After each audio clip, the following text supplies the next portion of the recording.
Bismillahirrahmanirrahim. Assalamualaikum warahmatullahi wabarakatuh. Innal hamdalillah nahmaduhu wa nasta'inuhu wa nastaghfiruh wa natubu ilaihi wa na'udzu billahi min shururi anfusina wa min sayyiati a'malina. May yahdihillahu fala mudilla lahu wa may yudlil fala hadiya lahu. وأشهد أن لا إله إلا الله وحده لا شريك له وأشهد أن محمدا عبده ورسوله لا نبي ولا رسول بعده اللهم إنا نسألك علما نافعا ونعوذ بك من علم لا ينفع ربنا زدنا علما وارزقنا فهما آمين يا رب العالمين. Alhamdulillah, para hadirin sekalian, ikhwan dan akhwat, kaum muslimin wal muslimat rahimani wa rahimakumullah. Kita bersyukur kepada Allah Subhanahu wa taala atas segala limpahan nikmat yang Allah berikan kepada kita. Nikmat yang begitu banyak, nikmat yang begitu besar, nikmat Islam, nikmat iman, nikmat di atas hidayah. Kita bersyukur kepada Allah dengan senantiasa berusaha mendekatkan diri kita kepadanya dengan menjalankan ketaatan-ketaatan kepadanya, menjalankan perintah-perintahnya, dan menjauhi segala hal yang dilarang oleh Allah Subhanahu wa ta'ala. Alhamdulillah, kita kembali berada di majelis ilmu yang merupakan taman surga yang Nabi SAW mengabarkan, wa man salaka tariqan yaltamisu fihi ilma sahhalallahu lahu bihi tariqan ilal jannah. Barang siapa yang meniti jalan untuk menuntut ilmu, maka Allah akan mudahkan jalannya menuju surga Allah Subhanahu wa taala. Maka semoga kita yang hadir di tempat ini, sebagaimana Allah mudahkan kita duduk di majelis ini, semoga Allah Subhanahu wa taala juga mudahkan kita menuju surga Allah Subhanahu wa taala. Amin ya rabbal alamin. Jemaah sekalian yang dimuliakan Allah Subhanahu wa taala, kembali kita membahas kitab yang berjudul Al-Wasailul Mufidah lil Hayatis Sa'idah, sarana-sarana yang bermanfaat yang mengantarkan kepada kehidupan yang bahagia. Kehidupan bahagia adalah cita-cita semua orang, maka di antara wasiat ahlul ilm, para ulama, hendaknya dia mempelajari sebab-sebab yang mengantarkan dia kepada kebahagiaan. Kita berada di penghujung daripada buku ini, kita berada di pembahasan akhir-akhir daripada buku ini. Faslun, berkata penulis buku ini rahimahullah, pasal atau sebab yang mengantarkan seseorang kepada kebahagiaan, dan sebagian dalam terjemahannya kita lihat bab ini dinamakan oleh para penerjemah dengan bab pandai bergaul. Di antara sebab yang mengantarkan seseorang kepada kebahagiaan adalah dia pandai dalam bergaul, pandai dalam bermuamalah, pandai dalam berinteraksi kepada sesama manusia. Faslun, wa fi qaulin Nabi sallallahu alaihi wasallam, la yafraq mu'minun mu'minatan in kariha minha khuluqan radiya minha akhar. Dalam sebuah hadis yang diriwayatkan oleh Imam Muslim, Rasulullah sallallahu alaihi wasallam bersabda, la yafraq mu'minun mu'minatan, janganlah mukmin laki-laki membenci mukmin perempuan atau mukminah. In kariha minha khuluqan radiya minha akhar, apabila dia mendapati sesuatu yang dia benci pada diri mukminah tersebut, maka niscaya dia akan mendapati sesuatu yang lain yang bisa dia sukai dari diri mukminah tersebut. Berkata Syekh Sa'di rahimahullahu taala, faidatani azimatani. Di dalam hadis ini ada dua faidah yang besar, yang mana secara makna kita sudah artikan. Rasulullah sallallahu alaihi wasallam bersabda, janganlah mukmin membenci mukminah, atau dalam makna yang lebih sempit sebagaimana hadis ini sering dibawakan di dalam permasalahan rumah tangga, janganlah seorang suami membenci istrinya. In kariha minha khuluqan, sekiranya dia membenci satu peringai dari istrinya, radhiya minha akhar, maka niscaya masih banyak peringai-peringai yang lainnya yang dapat dia sukai atau dapat dia ridhoi. Berkata Syekh Sa'di rahimahullahu taala, di dalam hadis ini ada dua faidah. Ihdahuma, yang pertama, al-irsyadu ila muamalati zaujah wal qarib was sahib wal muamal wa kulli man bainaka wa bainahu alaqatun wa ittisal. Di dalam hadis ini faedah yang pertama adalah ada petunjuk dari Nabi SAW bagaimana cara kita bergaul kepada istri. Yang mana di dalam hadis ini kata beliau Syekh Sa'di rahimahullah, ada petunjuk dari sebaik-baik orang yang memberikan petunjuk, yaitu Nabi SAW, tentang bagaimana kita bermuamalah kepada istri kita. Kalau kita melihat kesalahan, kekurangan pada istri kita, maka masih banyak kebaikan yang lain yang bisa kita lihat dari kekurangan tersebut. Itu akhlak yang baik, itu muamalah yang baik. Dan kita bisa lihat di sini betapa luar biasa wawasan Syekh Sa'di rahimahullah, yang mana umumnya para ulama, umumnya orang-orang yang menyampaikan hadis ini, dia hanya mengatakan hadis ini berkaitan dengan suami dan istri. Suami, tatkala Anda mendapati sesuatu yang tidak Anda senangi pada diri istri Anda, maka ketahuilah masih banyak perkara yang lain yang bisa Anda sukai. Begitu pada umumnya disampaikannya hadis ini. Tapi Syekh Sa'di rahimahullahu ta'ala mengatakan, tidak. Perkara ini umum, bukan hanya kepada perkara suami dan istri. Makanya beliau mengatakan, al-irsyadu ila muamalati zaujah. Di dalam hadis ini ada petunjuk dari Nabi tentang bagaimana muamalah yang baik kepada istri, wal qarib, kepada kerabat, was sahib, kepada teman, wal muamal, dan kepada orang yang kita bermuamalah dengannya, wa kulli man bainaka wa bainahu alaqatun wattisal, bahkan kepada siapa saja yang Anda mempunyai hubungan koneksi dengan dirinya, maka amalkan hadis ini, yaitu tidak ada manusia yang sempurna. Tidak ada. Tetapi tatkala Anda mendapati sesuatu yang tidak Anda sukai, maka ketahuilah masih banyak perkara-perkara yang lain yang Anda bisa sukai. Tatkala Anda mendapatkan sesuatu yang Anda tidak senangi, ketahuilah masih banyak perkara-perkara yang lain yang bisa Anda ridhoi. Kemudian beliau mengatakan, wa annahu yanbaghi an tuwattina nafsaka ala annahu la budda ay yakuna fihi aibun aw naqsun aw amrun takrahuhu, dan ketahuilah bahwasanya hendaknya Anda mempersiapkan diri Anda bahwasanya tatkala Anda membangun sebuah hubungan kepada siapapun itu, ketahuilah orang tersebut tidak selamat dari namanya kekurangan, orang tersebut tidak selamat dari namanya aib, orang tersebut tidak selamat dari sesuatu yang mungkin saja Anda bisa benci pada dirinya. Ini menjelaskan kepada kita hakikat manusia. Manusia tidak ada yang sempurna. Sebagaimana kita punya kekurangan, orang lain perlu punya kekurangan. Maka tatkala Anda bermuamalah, bergaul, berinteraksi kepada orang lain, hadirkan kaidah ini, hadirkan poin penting ini, bahwasanya yang namanya kita berhubungan dengan orang lain pasti ada kurangnya. Orang tersebut pasti ada kurangnya. Istri kita pasti ada kurangnya. Sahabat kita pasti ada kurangnya. Bos kita pasti ada kurangnya. Atasan kita pasti ada kurangnya. Teman-teman duduk kita, mertua kita, orang tua kita, dan semuanya pasti ada kurangnya. Dan itulah Nabi SAW mengatakan, kullu bani Adam khata'.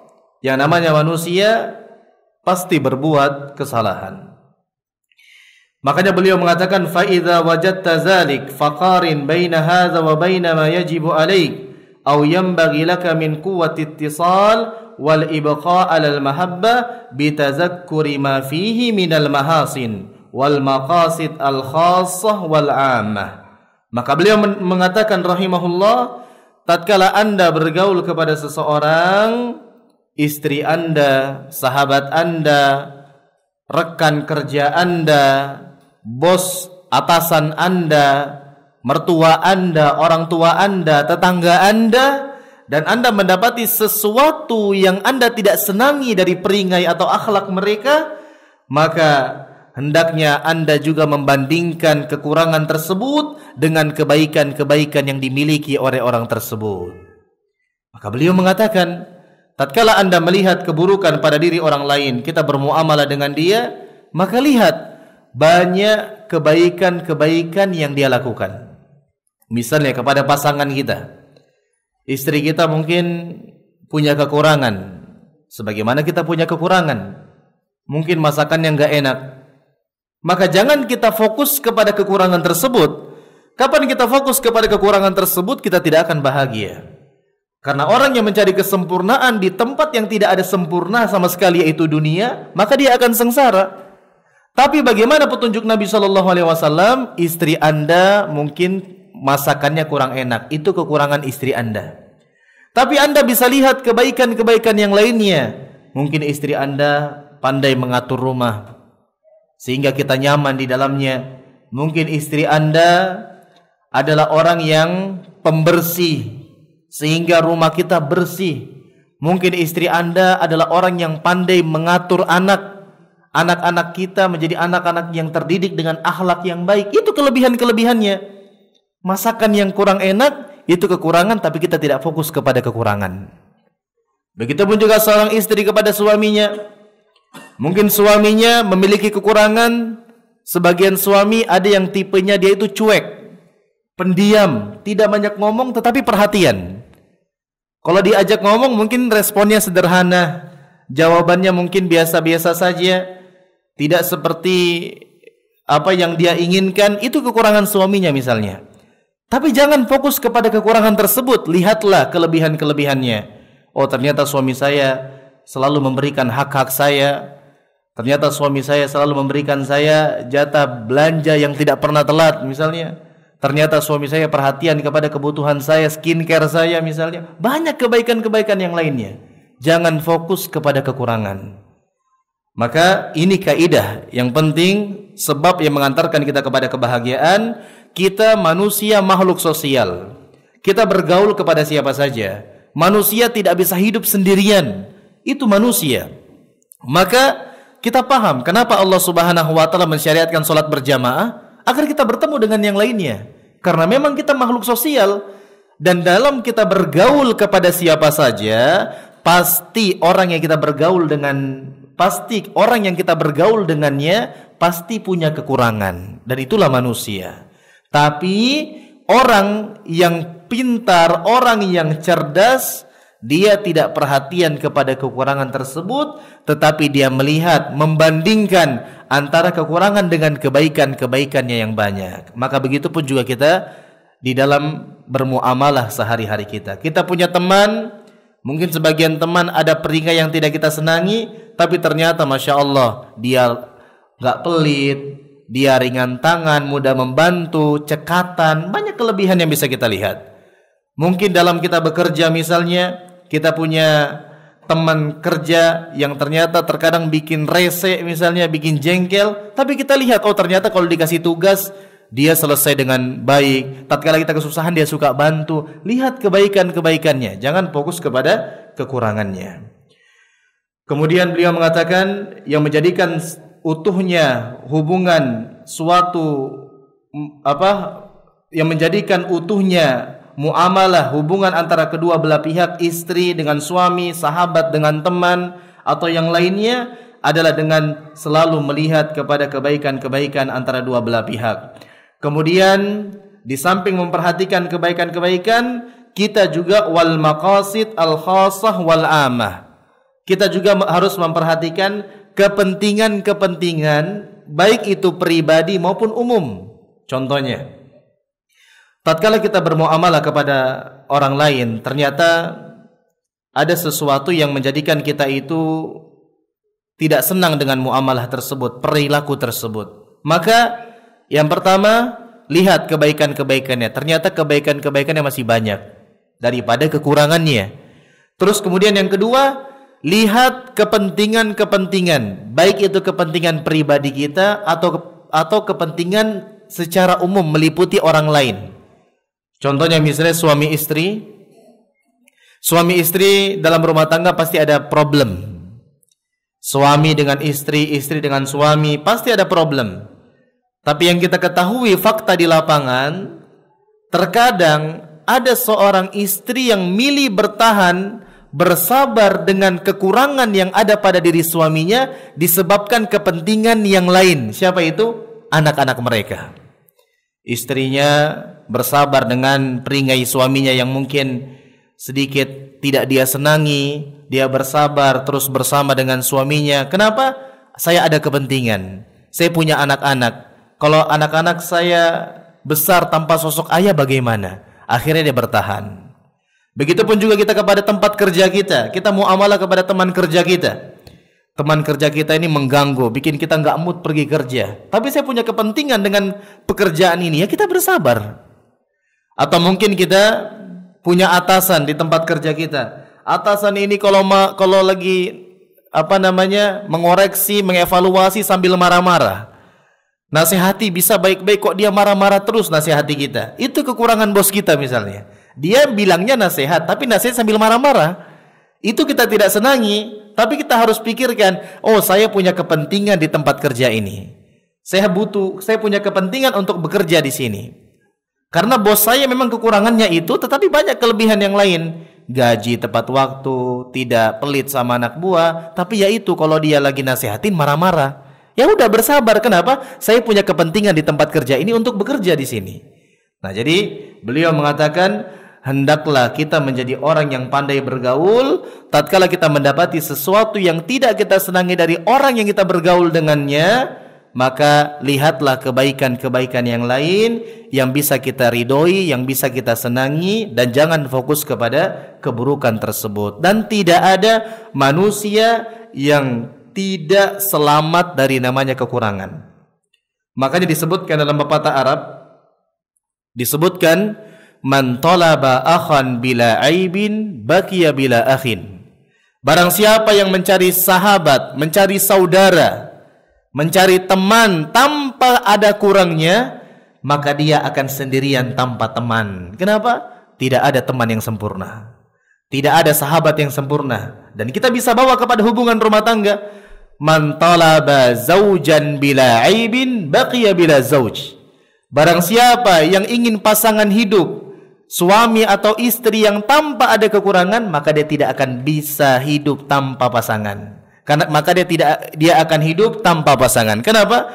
Tidak ada pasangan yang tidak punya kekurangan. Maka berkata beliau rahimahullahu taala, di antara sebab yang menjadikan kita bahagia adalah hendaknya kita pandai dalam bergaul. Bagaimana caranya?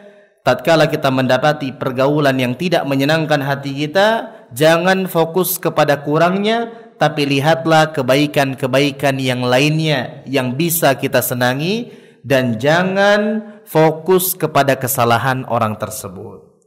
Kemudian faidah yang kedua, beliau mengatakan, wahiya zawalul hammi wal qalaqi wa baqa'us safa wal mudawamatu 'alal qiyam bil huquqil wajibah wal mustahabba wa husulur raha baina tarafain wa man lam yastarshid bihadha alladhi dzakarahu an-nabiy sallallahu alaihi wasallam bal akasal qadiyah falahazal musawi wa amiya anil mahasin fala budda ay yaqla wala budda ay yataqaddar ma bainahu wa baina ma yattasilu bihi minal mahabba wa yataqatta'u katsirun minal huquqi allati ala kullin minhumal muhafazah 'alaiha.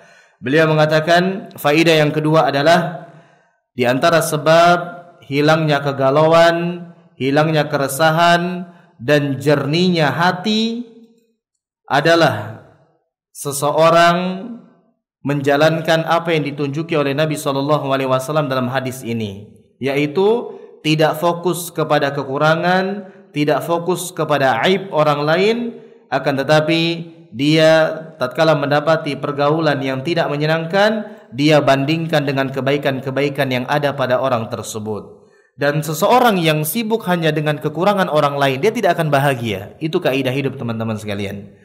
Kalau orang itu sibuk dengan kekurangan orang lain, dia tidak akan bahagia. Maka antum harus yakini, siapkan diri antum, namanya manusia pasti punya kurang. Pasti ada kekurangan.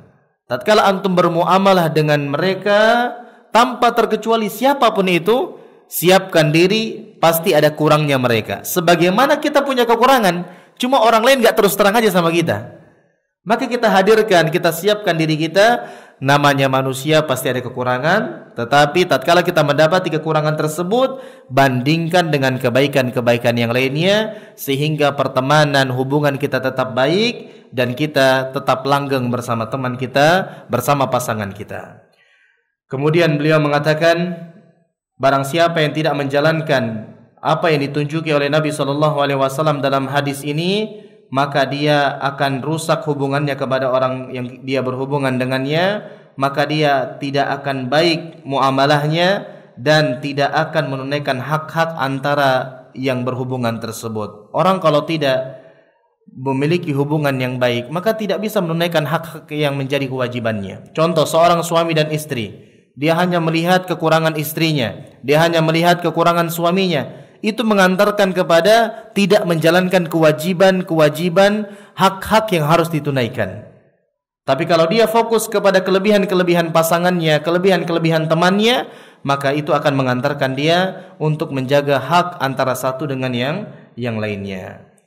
Kemudian beliau mengatakan, betapa banyak orang yang kuat, dia bisa menyelesaikan perkara-perkara yang besar, tetap dia bisa bersabar dalam perkara yang besar, tetapi dalam perkara yang kecil dia tidak bisa bersabar. Itu sebabnya kenapa? Karena mereka selalu mempersiapkan diri kepada perkara yang besar dan tidak mempersiapkan diri kepada perkara yang kecil. Contohnya, sebagian orang dia bisa menyelesaikan problem di tempat kerjanya. Sebagian orang bisa melahirkan ide-ide cemerlang di tempat kerjanya. Tatkala ada problem di tempat kerjanya, dia bisa selesaikan. Tatkala ada problem dengan teman kerjanya, atasannya, dia bisa selesaikan. Itu perkara-perkara yang besar. Tetapi untuk lemah lembut kepada istrinya, dia tidak bisa. Padahal itu perkara yang kecil. Dia cukup senyum, dengarkan cerita istri dengan baik, sudah. Kenapa ya? Karena mereka selalu mempersiapkan diri kepada perkara yang besar, sedangkan perkara kecil mereka abaikan. Dan penulis buku ini mengatakan, falhazim yuwattinu nafsahu alal umuril qalila wal kabira. Dan orang yang kuat adalah mereka yang mempersiapkan diri kepada perkara yang kecil, juga kepada perkara yang besar. Wa yas'alullaha al-i'anata 'alaiha, dan senantiasa meminta tolong kepada Allah Subhanahu wa taala atasnya. Wa alla yakilahu ila nafsihi tarfata 'ain, dan jangan sampai Allah menyerahkan dirinya kepada dirinya sendiri walaupun sekejap mata. Fa inda dzalik yashulu alaihi as-saghir, maka tatkala demikian perkaranya akan mudah perkara-perkara yang kecil, kama sahula alaihi al-kabir, sebagaimana mudah perkara-perkara yang besar. Wa yabqa mutma'innan nafs, maka dia akan tenang jiwanya, sakinal qalbi mustariha, tenang hatinya dan bahagia hidupnya. Maka demikian jemaah sekalian yang dimuliakan Allah Subhanahu wa taala, di antara sebab yang menjadikan kita hidup bahagia adalah kita pandai bergaul kepada siapapun yang kita bergaul dengannya, entah itu istri, suami, teman, keluarga, kerabat, orang tua, mertua, teman kerja, atasan, bawahan. Yang namanya manusia pasti punya kekurangan. Tatkala kita mendapati kekurangan tersebut, di antara kunci bahagia, jangan fokus kepada kekurangan tersebut, tapi lihatlah kebaikan-kebaikan yang lainnya, lihatlah perkara-perkara baik yang ada pada diri orang yang kita bermuamalah dengannya. Dengan demikian, bergaul kita menjadi baik, hubungan kita menjadi baik, dan kecintaan antara satu dengan yang lainnya semakin terjalin, dan itu di antara sebab yang menjadikan kita hidup bahagia. Yang namanya manusia makhluk sosial, tatkala dia baik hubungannya dengan orang lain, maka disitulah dia mendapatkan kebahagiaan. Tapi sebaliknya, tatkala dia hanya fokus kepada kesalahan orang lain, mencari orang yang tidak ada salahnya, maka tidak ada manusia yang seperti itu. Maka sampai dia meninggal dunia, dia akan sengsara mencari kesempurnaan di tempat yang tidak ada kesempurnaannya, yaitu kehidupan dunia ini. Maka demikian jemaah sekalian yang dimuliakan Allah Subhanahu wa taala, jadilah orang yang pandai bergaul, itu merupakan sebab yang memudahkan kita menjadi orang yang bahagia. Demikian yang bisa kita sampaikan, kurang lebihnya mohon maaf, ada benarnya dari Allah Subhanahu wa taala, ada kesalahan dari diri saya sendiri dan dari syaitan. Saya mohon maaf kepada antum sekalian. Kita akhiri dengan doa kafaratul majlis. Subhanakallahumma bihamdik, asyhadu an la ilaha illa anta, astaghfiruka wa atubu ilaik. Wa akhiru da'wana alhamdulillahi rabbil alamin. Assalamualaikum warahmatullahi wabarakatuh.